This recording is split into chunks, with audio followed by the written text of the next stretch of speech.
Buenas noches, buenas noches. Mi nombre es Carlos Alberto Muñoz Alvarado. Soy médico residente de la especialidad de ortopedia y traumatología por la Universidad Nacional Mayor de San Marcos. Y en esta oportunidad voy a hablarles sobre la biología y la biomecánica del hueso en consolidación. ¿A qué me refiero con esto? Bueno, como sabemos, las fracturas representan la pérdida de la continuidad del tejido óseo, o sea, del hueso, ¿no? Entonces, la consolidación de las fracturas tiene ciertas fases y va a variar según el patrón de fractura y pues también ciertos factores que van a influenciar en la consolidación de estas fracturas, factores externos al paciente o factores propios del paciente, ¿no? Y asimismo va a depender del tipo de tratamiento que se le brinde a la fractura, ¿no? Como podemos ver, eh, existen ciertos factores, ¿no?, que influyen en el riego sanguíneo de la fractura. ¿Por qué hablamos del riego sanguíneo de la fractura? Porque se han hecho algunos estudios sobre la vascularización, sobre los vasos sanguíneos que irrigan los tejidos blandos circundantes a la fractura y pues se ha evidenciado, estos estudios han demostrado que estos vasos sanguíneos de los tejidos blandos circundantes al foco de la fractura son el principal suministro de sangre para la consolidación de la misma, ¿no? Entonces pues tenemos el mecanismo de lesión, eh, el manejo inicial de la fractura, ¿no?, los tipos de implantes usados o el acercamiento quirúrgico en caso de que se haya realizado una cirugía, las comorbilidades del paciente y las consecuencias mismas del trauma, ¿no? Entonces, es muy importante esto, pues la perfusión del callo óseo es una es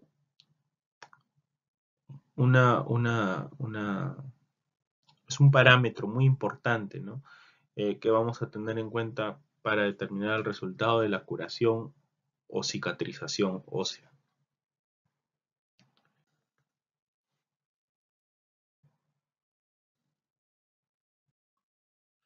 Asimismo, podemos ver que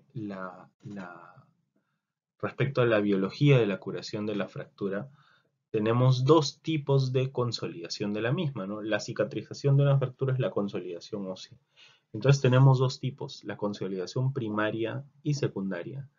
El tipo de consolidación que se va a dar va a depender del tipo de tratamiento que se le va a dar a la fractura, ¿no? Una consolidación primaria está dada por una estabilidad absoluta de la fractura, ¿no?, y es un proceso biológico de remodelación, ¿no? Es lo más biológico posible.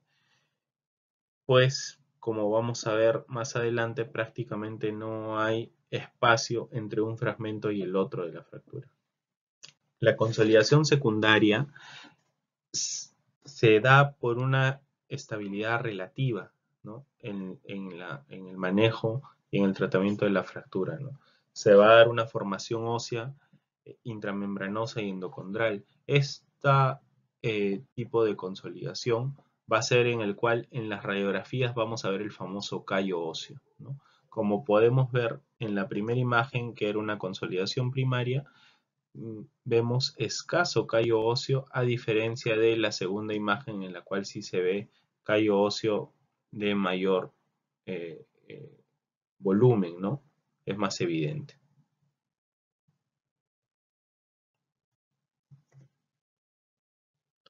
Ahora, vamos a hablar sobre las fases de la consolidación. Estas fases de la consolidación básicamente se refieren a la consolidación secundaria, no de la fractura, como podremos ver más adelante.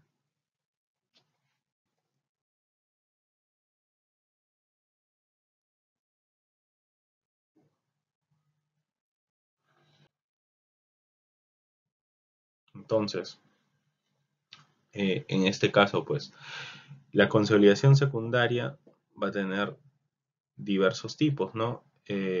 O diversas etapas. La primera es la inflamación, ¿no? Que es la formación de células inflamatorias, ¿no? Los osteoclastos y una red fibrosa, ¿no? De fibrina. Tenemos además la formación del callo blando, que es en las 2 primeras o 3 primeras semanas, ¿no? Que es una brecha de fibras, fibroblastos, condrocitos, que son las células primitivas del cartílago, ¿no? Y osteoblastos, que son las células previas, ¿no? Que van a formar el hueso, ¿no? Y posteriormente el callo duro, ¿no? Ya que son unos bordes unidos endocondrales en la periferia de la fractura, y pues ya se alinean los osteoblastos, ya no crecen de forma desordenada, sino de forma alineada. Y posteriormente se remodelan, ¿no? Se remodela con los meses, con los años, en una fractura ya consolidada.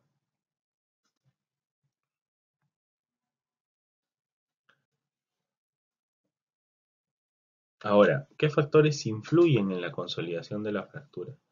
Como vamos a ver, existen algunos factores sistémicos, ¿no? Como las comorbilidades, que influyen en la consolidación de la fractura. Y además también algunos factores de consolidación de la misma, como puede ser la energía de la fractura, una lesión de vasos sanguíneos o de nervios también en la zona de la fractura, la localización anatómica de esta fractura, el tipo de hueso que se ha lesionado, la infección o presencia de gérmenes o la presencia de pérdida ósea, ¿no? Esos son los factores locales que influyen en la consolidación de la fractura. Y dentro de los factores sistémicos que tenemos, pues está la edad, hormonas, actividad funcional, función nerviosa, nutrición, consumo de drogas o tabaquismo. Este último siendo muy importante.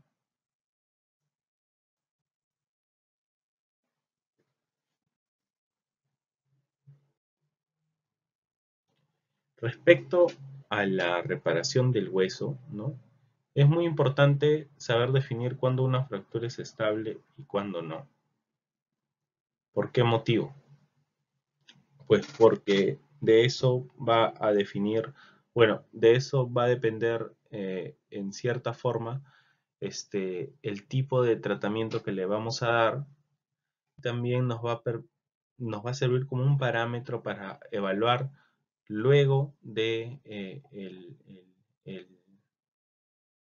el tratamiento que se le dé, evaluar si es que esa fractura continúa siendo inestable o no, o ya se estabilizó, ¿no? Entonces, tenemos algunos objetivos, ¿no? En la estabilización de una fractura, como pueden ser mantener la reducción de la misma, recuperar la rigidez en el sitio de fractura y minimizar el dolor asociado al movimiento del foco de fractura de los fragmentos, ¿no?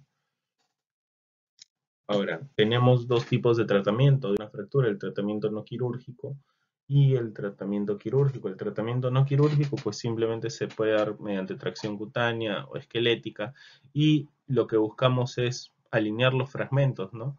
Este, para, para, para ayudarnos luego con algún dispositivo, como en este caso pueden ser yesos, pueden ser ortésicos, que van a disminuir el movimiento en el foco de fractura y nos van a dar cierta estabilidad. Puede ser con el uso de férulas, uso de cabestrillos, ¿no? Uso de ortésicos, como ya dije. Ahora, vamos a dar un tratamiento quirúrgico de dos formas, con estabilidad relativa o estabilidad absoluta, ¿no? El de la estabilidad relativa, como ya dije, se evidencia la formación de callo y la estabilidad absoluta no hay evidencia radiográfica de la formación de callo, sin embargo es más biológico. Ahora, en el caso de la estabilidad relativa, se va a formar las fases de la consolidación, como ya hemos mencionado, ¿no? Callo blando, callo duro, y pues va a ser muy importante el porcentaje de movimiento que se considera para que una fractura tenga una estabilidad relativa. Pues no es lo mismo que decir que tenemos una fractura con unos micromovimientos, ¿no? o una fractura que ya ha sido operada que aún presenta macromovimientos. Entonces, lo ideal es que haya más del 5% de movimientos, pero menos del 30%.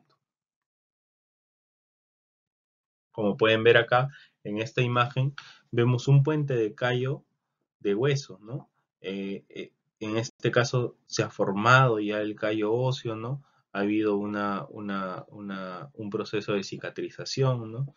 Con vascularidad adecuada que permite la formación de un callo duro, ¿no? Un nuevo hueso que posteriormente se remodela. Ahora, este tratamiento quirúrgico con estabilidad relativa lo podemos lograr mediante diversas formas, ¿no? Usando placas, usando fijadores externos, que son unos clavos que se colocan por fuera de la piel, ¿no? Además, también se puede usar estos fijadores externos, ¿no? En diversas configuraciones, como pueden ser en muñeca, en diversos planos, se pueden colocar también como en tibia o en articulación como el tobillo, ¿no?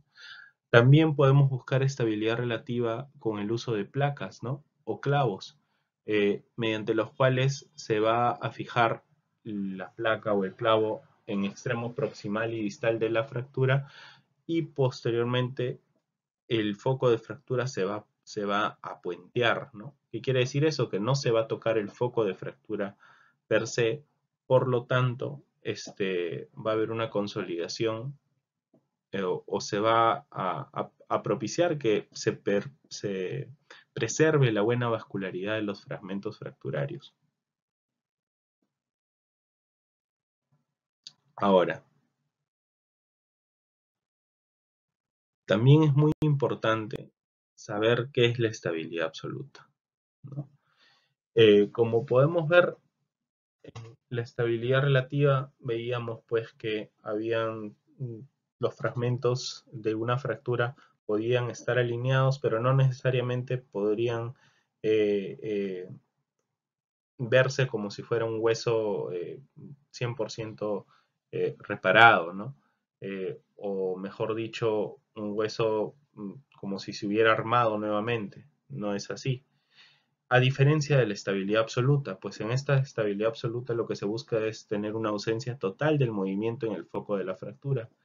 Es por eso que muchas veces eh, cuando se opera a un paciente se le tiene que explicar eh, de que puede ser que su radiografía no vea el hueso como si fuera uno solo, sino que tal vez ve el trazo de fractura. Sin embargo, lo importante en estos casos es saber explicar al, al paciente, ¿no? O a la familia que la estabilidad que se ha buscado en cada fractura es especial para esa fractura. No todas las fracturas se pueden tratar con estabilidad absoluta, ni todas se pueden tratar con estabilidad relativa.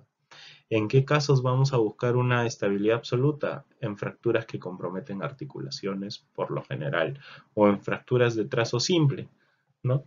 Y pues esto de aquí te va a permitir una consolidación directa y una proliferación vascular a través del mismo foco de la fractura. ¿Qué requisitos tenemos, ¿no? Para lograr una estabilidad absoluta? Que preservemos la vascularización, que logremos una reducción anatómica, ¿no? Sin que exista diástasis entre los fragmentos de una fractura, ¿no? Fracturas articulares o fracturas de trazo simple deficiario, como ya mencioné. ¿En qué casos no vamos a dar una estabilidad absoluta? En fracturas multifragmentarias o con minutos. Como podemos ver ahí en esa última imagen, va a ser un poco difícil dar una estabilidad absoluta. Ahora, también, ¿qué otro aspecto es importante, ¿no? Este, que pues los primeros días luego de una cirugía en la cual se ha buscado una estabilidad absoluta, la idea es que entre las corticales de los huesos hay el mínimo movimiento posible, ¿no? Y pues posteriormente se va a ver que ya consolida la fractura sin necesidad de que se evidencie un callo óseo pues grande, ¿no? Sino simplemente se aprecia que ya la estabilidad y el movimiento en bloque del hueso fracturado se da, ¿no? Con el tiempo, que es una forma de evaluar clínicamente y demostrar que una fractura ha consolidado. Ahora, va a ser muy importante también saber que las fracturas, ¿no? Por ejemplo, a una persona la operan, ¿no? Este, y no es que quede en la operación y el problema está resuelto, no. El problema va a estar, entre comillas, resuelto cuando esa fractura haya consolidado, haya formado el callo óseo, ya sea primario o secundario, y cuando la persona afectada haya hecho una buena terapia física y una buena rehabilitación y reinserción a sus actividades en el nivel previo, ¿no? O sea, no basta con que a uno lo operen, sino también es muy importante el seguimiento y el cuidado posoperatorio. De nada me va a servir operarme si es que yo no hago caso y de pronto consumo cigarrillos, ¿no? Tabaco todos los días, ¿no? O si es que no cuido adecuadamente mi herida y esa fractura se puede infectar produciendo complicaciones como osteomielitis, por ejemplo, ¿no? Entonces es muy importante saber cómo es que consolidan las fracturas, qué factores influyen en, en esta consolidación de las mismas y también qué tipo de tratamiento se le va a dar. Pero también es muy importante, como he mencionado al final, saber que no solamente queda en saber qué tratamiento se le da, si es quirúrgico o no quirúrgico, sino también saber en qué momento la persona va a recuperarse, rehabilitarse adecuadamente y retomar sus actividades en el nivel previo a la lesión. Eso era todo lo que les tenía que decir. Muchas gracias.